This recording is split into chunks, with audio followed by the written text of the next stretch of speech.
Broadcasting live from the Business Radio X studios in Atlanta, Georgia, it's time for Atlanta Business Radio, spotlighting the city's best businesses and the people who lead them. Welcome to this very special edition of Atlanta Business Radio. It is time for our Trusted Advisor radio series. Now, here's your host, Chris Seabrook. Thanks, Stone. So today is March 14th. Doing the show a little bit different today. I've got one special guest here that's going to share about her business and operation. So I'm going to do a little intro, and then we'll kind of go right into it. Today I've got Kiné Corder. She is a hypnotherapist, financial therapist, international speaker, and the CEO of Presidential Lifestyle. Welcome, Kiné. Thank you. Thank you for having me. And I will tell you that the reason why this is a special edition, why you're doing things differently, is because I was listening to your podcast or your show, and I was saying, I want to be on there by myself. So I just use my manifestation powers. You spoke it into existence. Exactly. That's what I do. So, but I thought I should tell you why. Okay. Yeah. Okay. All right. I like it. Confessions. Okay. So, I've had the pleasure of kind of somewhat knowing you for a little bit of time, but not in this capacity. So, I want you to tell me a little bit about your business, kind of how you got where you are today. All right. So how much time do we have? Come on with it. So as you know, we met years ago when we were both members of the social club or the executive club. Mm-hmm. And then I was a financial advisor. And that was probably 10 years into my career. I had already sold pretty much everything with a dollar sign associated with it. I sold credit. I sold money. I sold insurance.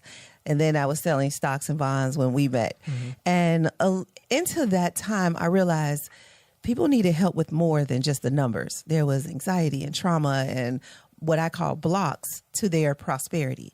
They wanted to execute on these financial plans that I was creating for them, but they didn't have the tools. So I shifted into mental health therapy so that I could go deeper and help people reach what was blocking them from reaching their idea of prosperity, or as most people see it, as executing on their financial plans. Wow. Okay. And that kind of brings me to, I guess one of the concepts or philosophies that you use is the money mentality. Mm-hmm. So tell me a little bit about how that works. So your money mentality is basically your money personality. Mm-hmm. And in the research that I'm doing, the research is still out, but in the research that I'm doing, it appears that how we get love is how we use money. So either I'm going to spend money on you to get you to love me, or I'm going to be so responsible with my money that you can't help but to love me because I'm so responsible. And babe, I am saving for our future. That's why you should love me. But when couples get together, it's usually one of those people who wants to spend money to show love and another person who wants to save money to show love. And so then that's when all the arguments happen. This is where I come in so that I can help them see the different money mentality that they have. Mm-hmm. Now, I say that there's 7 money mentalities. Now, there are different money personality quizzes out there that may say differently. But for me, what I found with my patients and clients, that there are 7. Mm-hmm. So 1 is the saver, and that's just what they do. They only know how to save money. They don't know how to do any of the other things, which I'll explain the money cycle in just a second. The second is the spender. And just like it sounds, it's just spending the money. That's all they can think of. They bury their head in the sand when it comes to everything else, but they're spending the money. And then there's an enthusiast that looks like a spender, but the enthusiast has a reason why they spend money. They're spending it because it needs to look like something, or they're going to buy the bar. Like they're going to be the person that everybody loves because, hey, let's keep the party going. Then there's the blamer. Now, the blamer is not listening to this show, so we can say all kinds of things about them. Right. The blamer is blaming. The blamer is blaming everybody else. In fact, when I do the money mentality quiz, I rarely get that money type back because nobody is reaching out as a blamer to change. Right. Somebody taking the money mentality quiz is trying to change. They're trying to get an idea of what's happening. And a blamer is just not doing that. They're blaming it on every third party else. that they can get their hands on and not them. The locus of control is outside of them. They're just like, it's the man, it's society, it's my parents, whatever. So then there's the hero. And all of us know a hero. In fact, they're probably the biggest money mentality, and that is the person who takes care of everybody around them. So they get the money and then they end up spending it on other people because it's like, oh, you can't pay your mortgage? No worries. I got you. Oh, you got a boot on your car? Oh, we're good. I got you. No worries. And they take care of everybody, but not without strings attached, because the hero will let you know, oh my gosh, woe is me. I have to take care of everybody. What would they do without me? So that's the hero. And then there's the artist. And we all know the starving artist kind of concept. And the artist is this person that doesn't really want to talk about money, but they want their money. They're not necessarily an artist. They don't have to be creative, but we know this person that wants their money, but doesn't really want to talk about it. They'll say well, we can talk about the prices later. And then you get their bill and you're like, whoa. I think we should have talked about this sooner. Right. And then the last one is the president. Now, my company is called Presidential Lifestyle. So that's why we named the last one the president. And the president has this harmony over all areas of the money cycle. Now, remember I said I'll explain the money cycle later, but the money cycle basically is earn, grow, protect, gift, and enjoy your money. And the president does all 5 of those well. Every other money mentality does 1 or 2 well and then needs help in the other areas. Wow. Okay. And I can, as you were going through those, I can kind of relate to several of them. Not really sure where I'm at just yet, but I mean, I can definitely relate to all of those, and I can actually think of people who might fall into each one of those categories. I've even got some clients that I could say probably aren't listening to the show, but they fall into one of the categories, right? Yes. So tell me, how does each one of these, I guess, how would they affect your lifestyle? So it depends. It depends on where you are in your life. So I call the money cycle, but there's also this life cycle, right? So how you navigate the money cycle is going to determine your lifestyle. So let's say that you are a hero, and I bring up the hero because that was my money mentality before I started doing this work. And if I'm a hero, then when I'm high on, I'm living large, then there's no problems really, because I'm solving all the problems with money. Right. It's like, no worries. Nobody will be not okay. Everybody wins. Everybody is okay if I'm okay. But the moment the market crashes, which is when I determine, I can't be a hero anymore. So the market crashed, and now I'm living off savings, and I'm trying to help people with my savings that still have jobs, but my business is closed. And this is when I'm getting the reality check that, wait a minute, something's not right here. Money can solve problems when you have it, but when you don't have it, then where do you go to solve your problems? So now, just to make sure I'm getting it, is each person, I guess, kind of in different phases of their life or whatever, they touch on these different money mentalities, or is it that you're primarily one and some of them pop up, or how does that work? It's yes and both. Let me tell you why. So if you are transitioning, if you're the type of person that is growing and learning and transitioning in your life, then you are transitioning through the money cycles, the money mentalities. But if you're not a growing person, then you're probably staying in one mentality. And most of us have a dominant money mentality. Like I said, mine was the hero. That's where I fall the most. So that's where my personality comes out. When there's a problem, I solve it with money. I'm rescuing, I'm saving, I'm the martyr. I'm dying on sword for everybody, right? But let's say as I transition, as I grow, I might go into an artist. Now I'm saying no. I know how to say no now.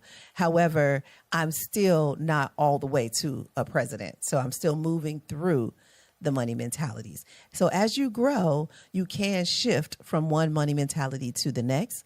But if you stay in one money mentality, what you'll see is, depending on what's happening in your life, it's going to be how you navigate the money cycle. Now, let me break that down just a little bit further. If I'm a hero and money is coming in, then there are no problems, and I'm not recognizing that there's any trouble with my money mentality. Right. But when money goes down, now I'm recognizing that there's a challenge here, and I need to determine what it is. Because obviously I'm good at earning money because I have it to give, right? So obviously I'm even maybe good at growing money because I have that to get. I had a savings. But maybe I'm not so good at protecting money. I haven't done it very well because I'm just giving it out. I have no boundaries. Maybe I'm good at gifting money. In fact, I am excellent at gifting money, right? But if I don't have any to give, then where am I? Now I'm not feeling like myself because I don't have money to give. And that was my identity. I was the gifter. So if I don't have it to give, now I don't know who I am. Right. It takes away from who you thought you were. Exactly. Yeah. And then the last one, enjoy. And you really can't enjoy money when you don't have it, right? You need it in order to enjoy it. Right. So if it's not there, now the enjoyment is taken away. So the gifting, which used to be my joy, is taken away.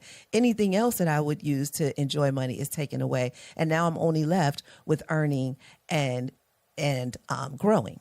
But that's only if it's still coming in. So, okay, so you explained that. So now I know financial progress or difficulty is going to determine how each one of these are affected.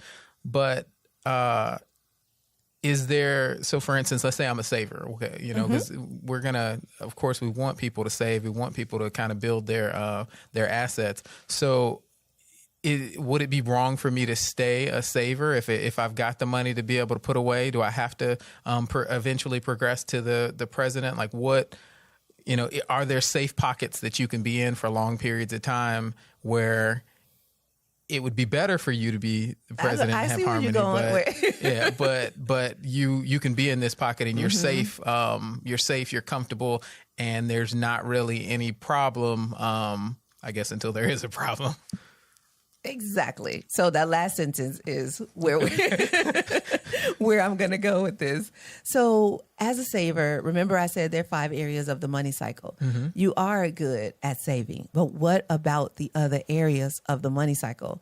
Because savers are not necessarily good earners. I mean, how many stories have you heard about the bus driver who just saved every penny he made and then sent his kids to Ivy League colleges? You hear those stories. He wasn't a good earner. He was a good saver. But maybe earning, he could do a better job in.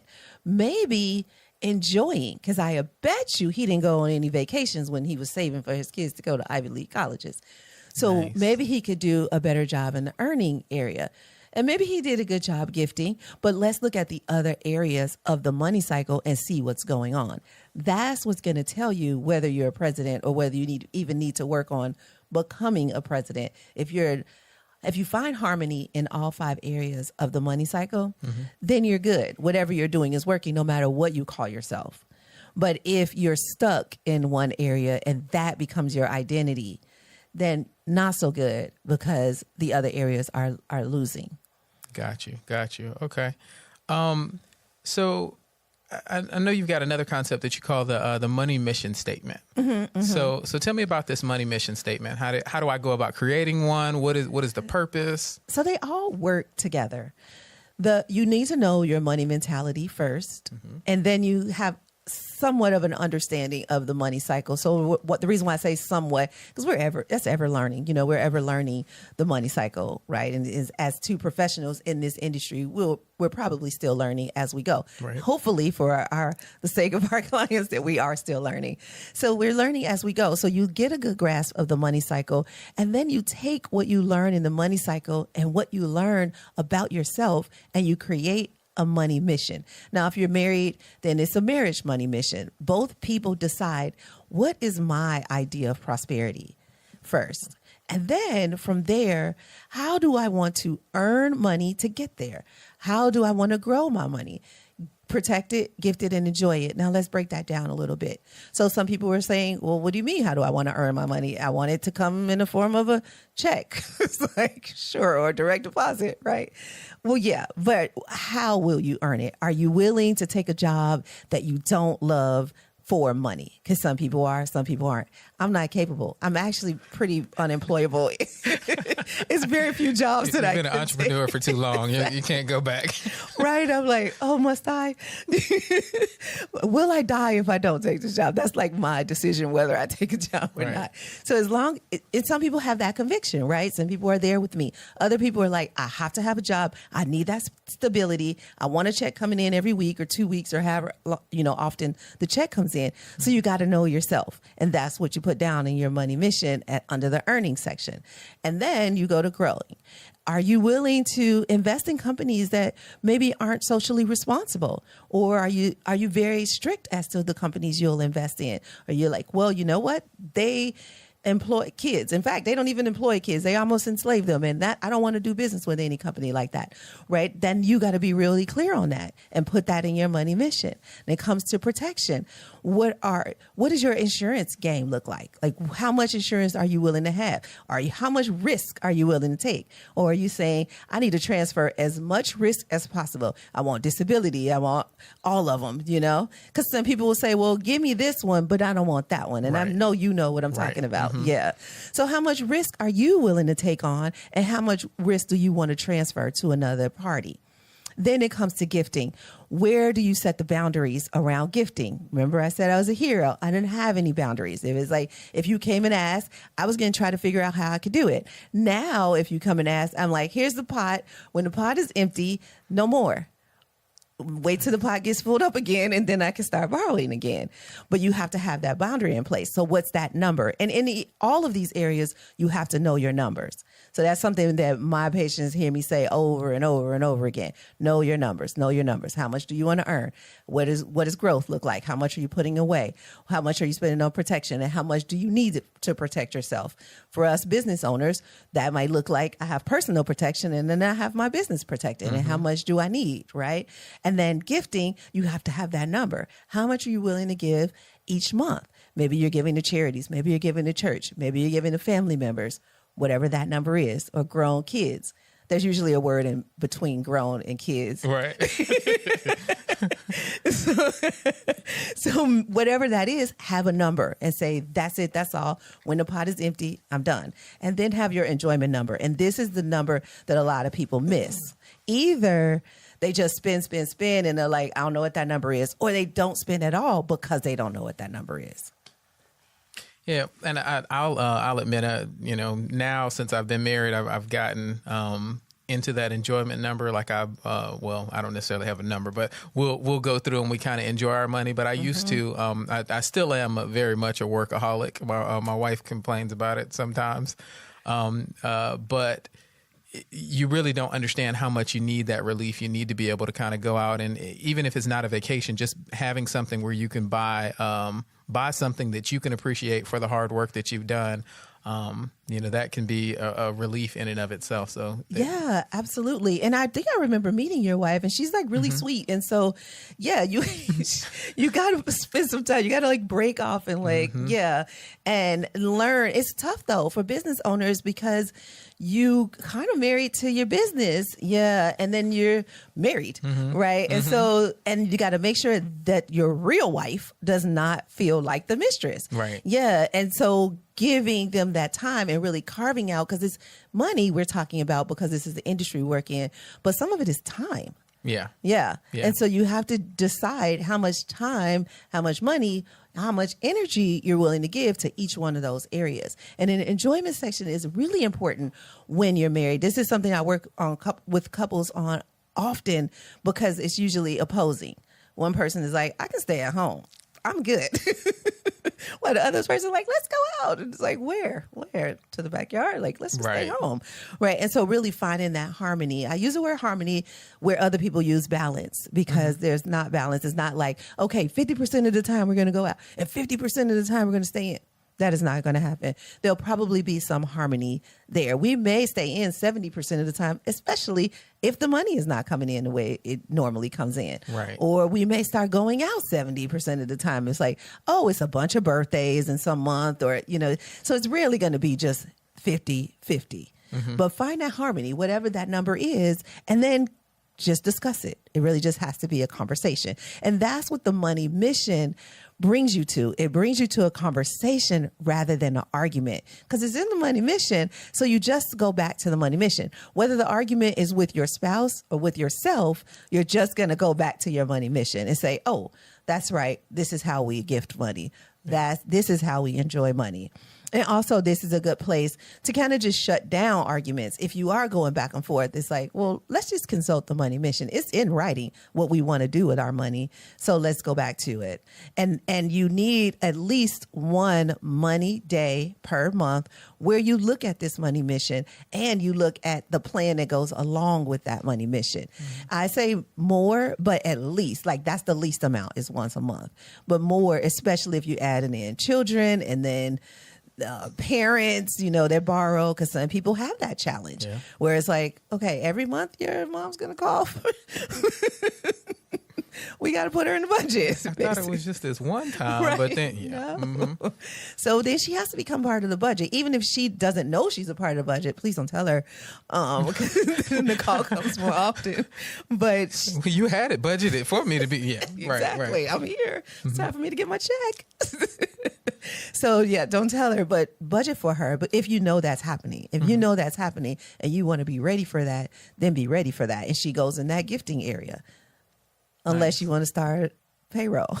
Right. And write her off on your taxes. I'm just kidding. So essentially your mission statement is kind of strategically planning for what your financial future, what you want that to look like. Exactly. And so it doesn't really, where you mentioned for couples or whatever, it's like there may be some financial arguments. In this particular case, whether it's with just you or if it's with you and a significant other, it's more so, well, it's not really an argument because this is what we said we were going to do. Yes, exactly. Gotcha. And I want to point out, because you mentioned it and I mentioned it, but I want to make sure the listeners hear that it goes in conjunction with your financial plan. So the mission comes first. Based on your mission is how you take your mission to your financial advisor and say, let's do a plan based on what we want. And we know what we want, right. Which is why you do the mission first, because a lot of times when they come to the financial advisor, they don't know what they want, which is why they end up with anything. Right. Yeah. Right.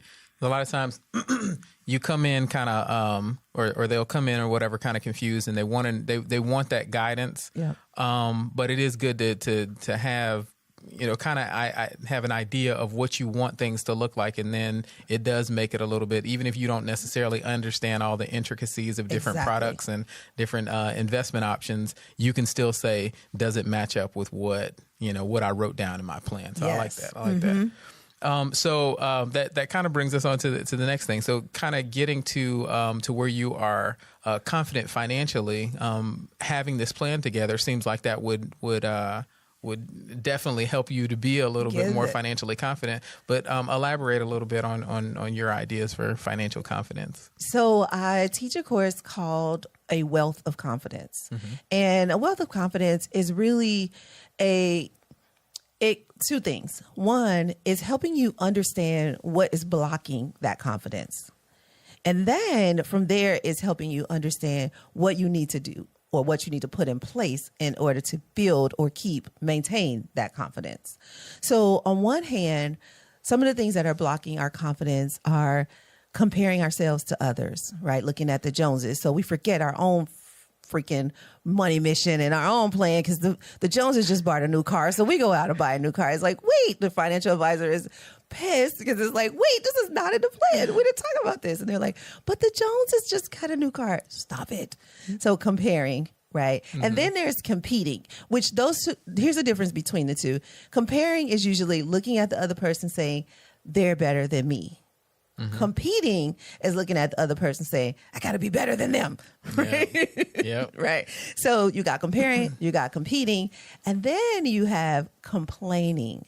Now, whether you're looking on social media and you're like, what? Her husband just bought her a new car? He didn't buy me a new car. Right. Or whatever thing you're complaining about. There you go. And he doesn't even know why you're mad at him. He doesn't have any idea. You go looking on social media because Jane just got a new car and now you're looking at him and you're like, what? And look at that garbage. And he's like, oh, it's only half full. Well, it stinks.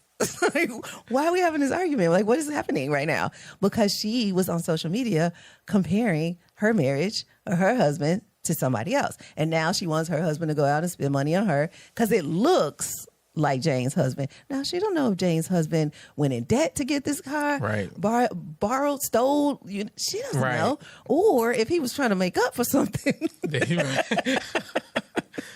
We don't know the story. So stop.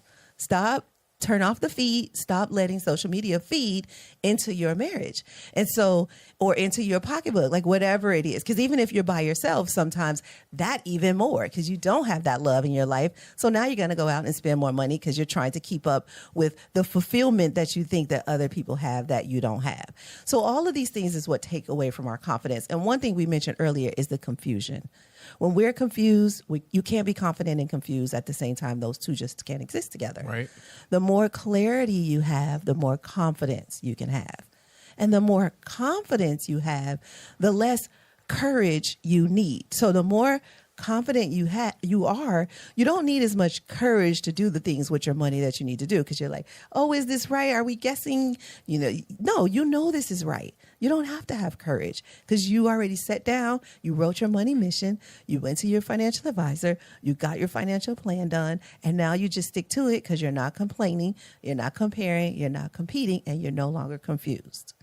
So that's the first part of a wealth of confidence. You got to get that clarity. Mm-hmm. And then you move on to what is the day-to-day?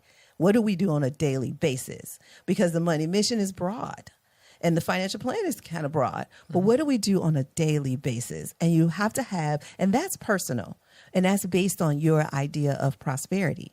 So if you tell me your idea of prosperity is freedom and, I want to travel, then I want to make sure that your day-to-day activity is in line with your idea of prosperity. Because the further you are from your idea of prosperity, the closer you are to unhappiness. So as much as possible, I'm working to get you in line with your idea of prosperity. If freedom is your idea, then you need to be doing things that make you feel free. If security is your idea of prosperity, then we need to be making sure that you have security in place. But if you don't have that in place, every single day you're fearful because you don't have your security, then what can we do to adjust life so that you're feeling more secure, which is then going to make you feel more confident and more prosperous? Got you. So as you're going through and you're working with clients, it's not really so much about getting them to, this glorious place or whatever that you've designed. It's based on what they want to accomplish and kind of getting them to where whatever they're as close as they can to their vision of their version of prosperity. Yes, exactly. So that's the first question I ask. I say this, that's the first question I ask patients or clients, but that's the first question I ask people. Like, that's what I want to know about the people around me, because I'm going to call you on it if you're not doing your idea of prosperity. What is your idea of prosperity? You've got to know that, because the more you know that, the less you care about what anybody else is doing. And the more you know that, the more you can go to that financial advisor and say, oh, I see your plan and it does look good for somebody else. For me, in my idea of prosperity, I need some of this in there. Can you give me a plan with that? Of course he would do it then, or she would do it then. Right. But they don't know that all the time. So you got to have that clarity, but you got to know your idea of prosperity in order to get there. Mm-hmm. So, okay. So, let's kind of go back a little bit. You are a financial therapist, right? And, I'd say in our world or whatever that's it's kind of new terminology, or at least it's new to me. So tell me a little bit. What is financial therapy? Okay. So first I'll say this. I am the CEO of Presidential Lifestyle that happens to do financial therapy. So I would like to make that distinction only for one reason, because I do have other coaches. And so I might not be the financial therapist that they work with. So it's not just me. Okay. Right? Okay. Gotcha. Okay. But financial therapy for me in the way that I administer it, because financial therapy is a new term, but it's been around about 10 years now, but it is new because when I joined about 3 or 4 years ago, there were only about 200 of us across the country. Now that has grown, Right. but there's still not very many. I mean, that number is very small. Right. Across the country. Right. And now I'm even considered international because I've done this work internationally. But what financial therapy is reconciling your emotions around money. Like really getting the understanding of what the emotions are. Because we pretend like money is not emotional, but it is. Or we'll say something like money is not important, but it is.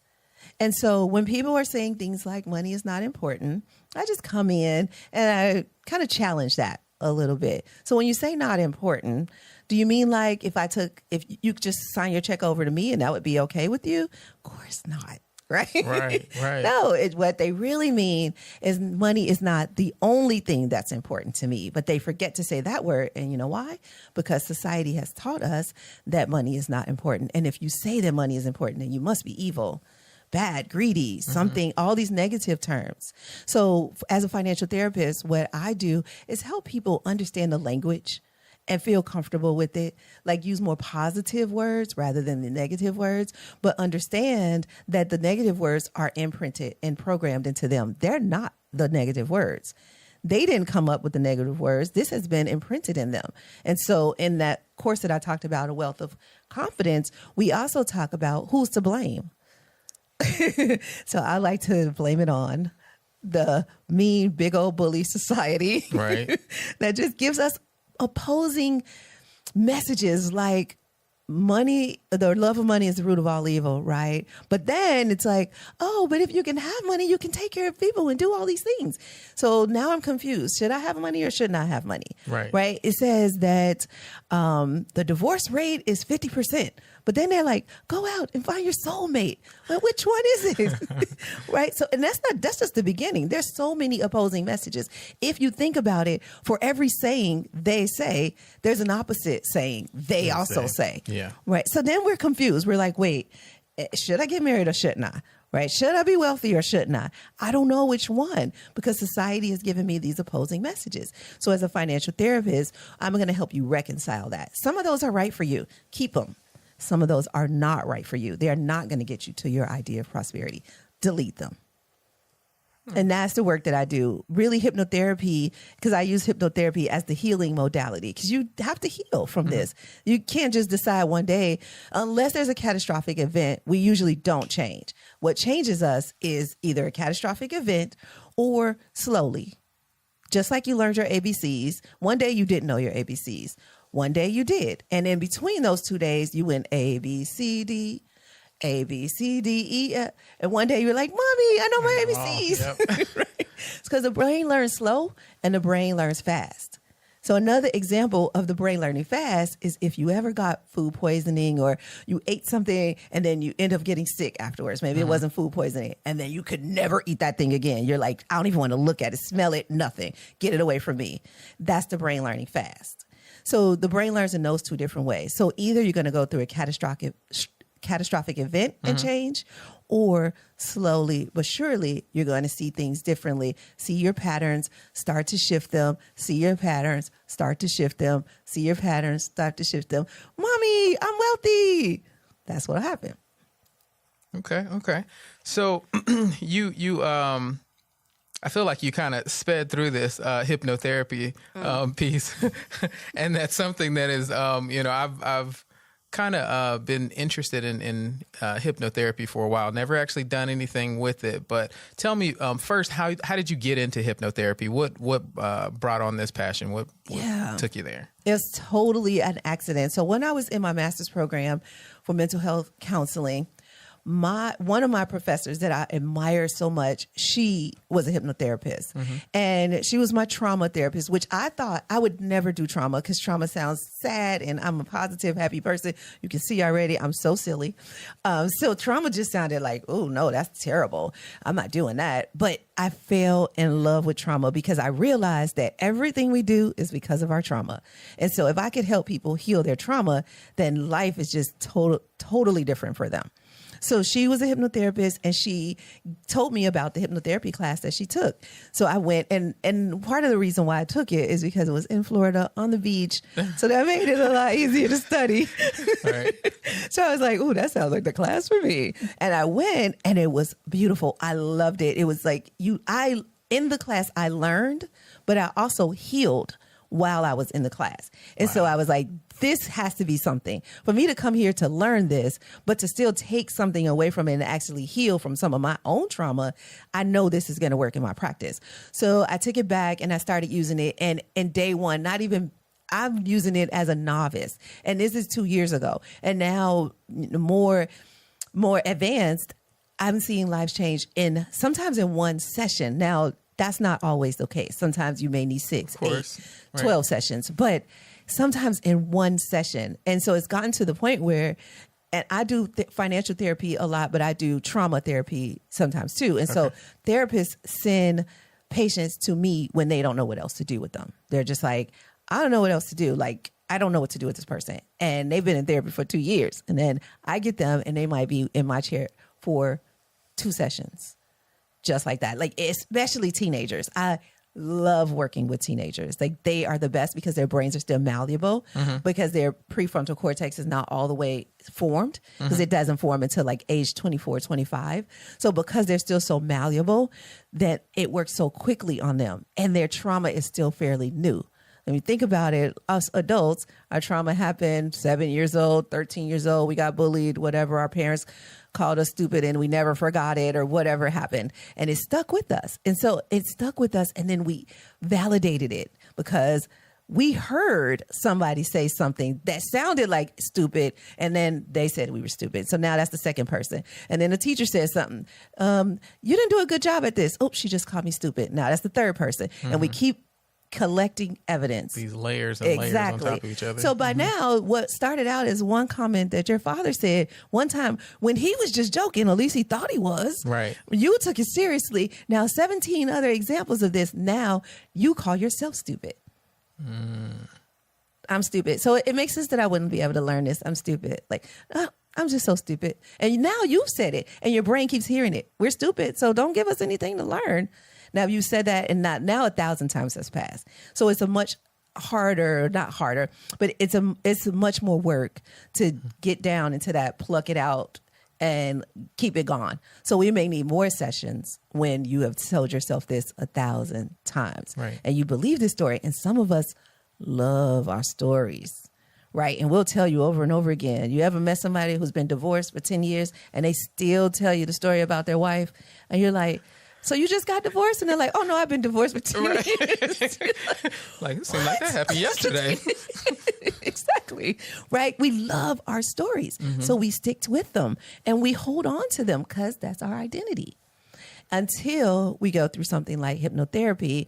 And hypnotherapy is a healing modality. There are other healing modalities out there, but it's a healing modality that I use because of how quickly it can work. Talk therapy works. You can talk for 2 years and then you're like, I figured it out. I'm not doing that thing anymore. Or kind of like a Word document. You could type something and then you could hit delete, delete, delete, delete, delete. And then you hit save. And now the new document is saved. That to me is how hypnotherapy works. I have you delete that old thing out of your brain, that old pattern, that old way of thinking, that old story. I have you delete it. And we save a new story. So what's the new story? We get a new story and then we save that story. And that becomes the new document that you live off of, not that old story.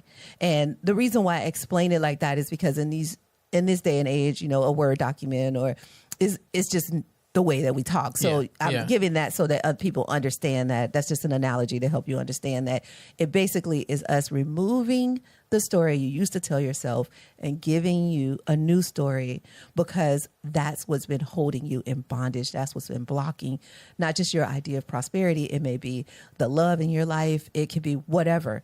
From being a great parent, that's what's been blocking you, this old story that you've been telling yourself.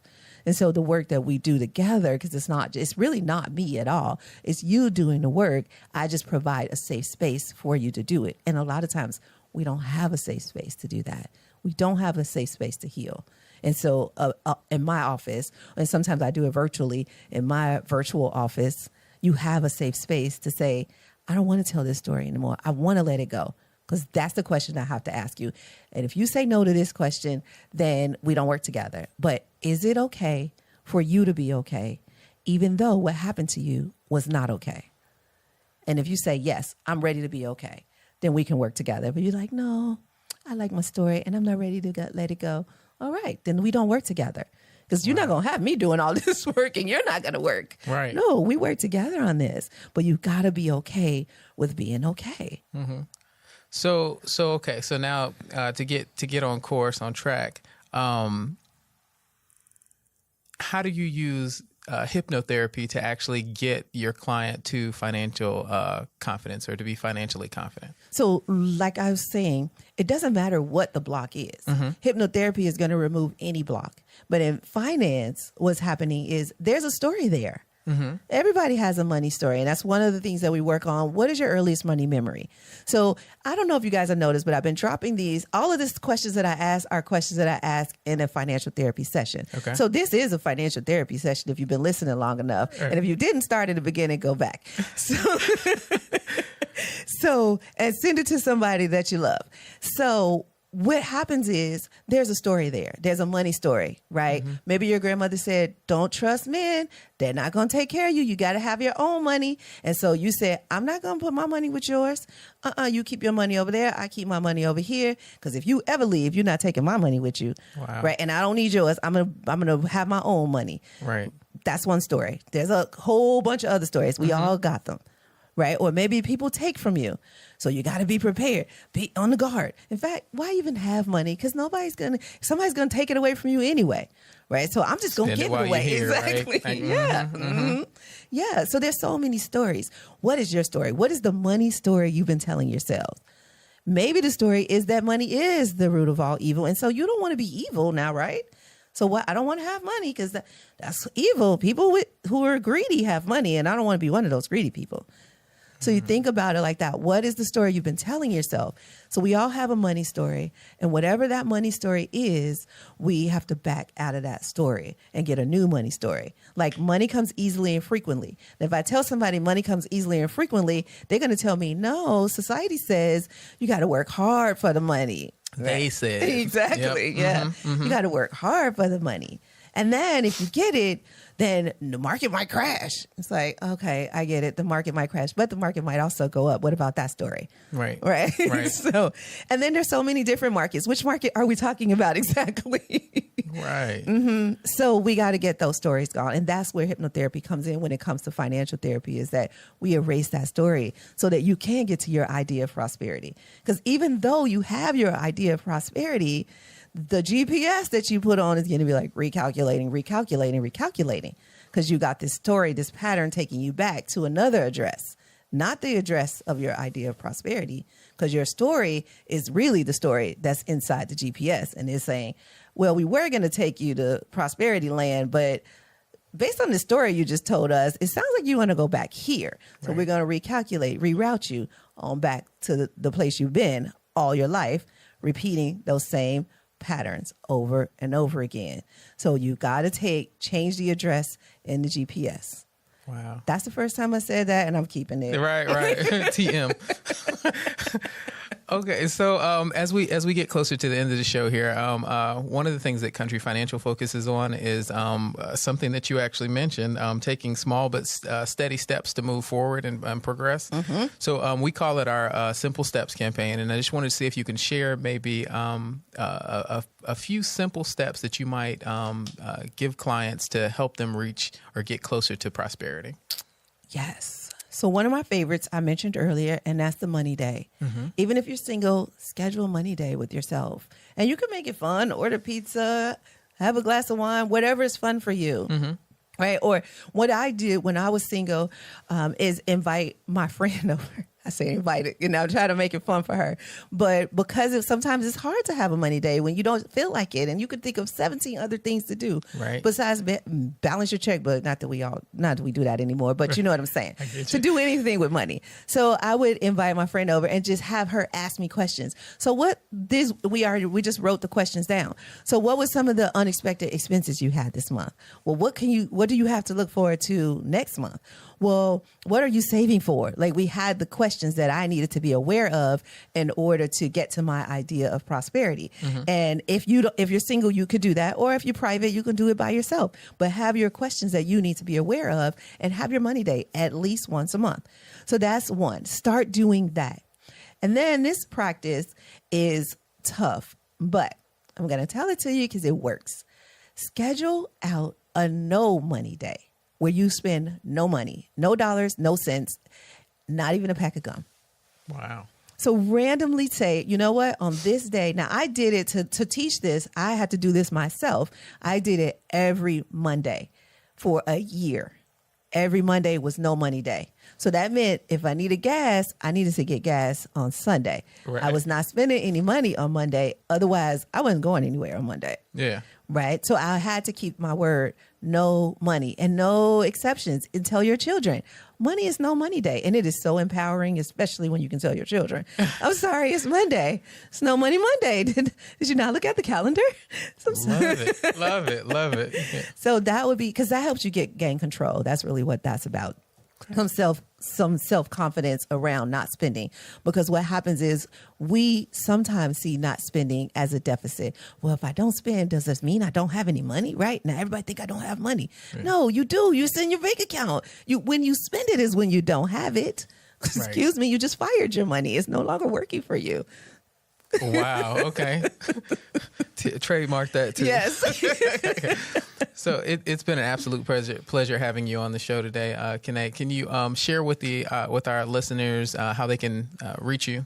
Absolutely. So if you'd like to take the Money Mentality quiz, you can go to kinecorder.com/money-quiz. kinecorder.com/money-quiz, and you can take the Money Mentality quiz. I'm also on Instagram. I answer my DMs. So if you have a question, you can DM me on Instagram at Kiné Corder. All right. This has been another episode of Trusted Advisor Radio. We thank you for listening. We look forward to having you next month.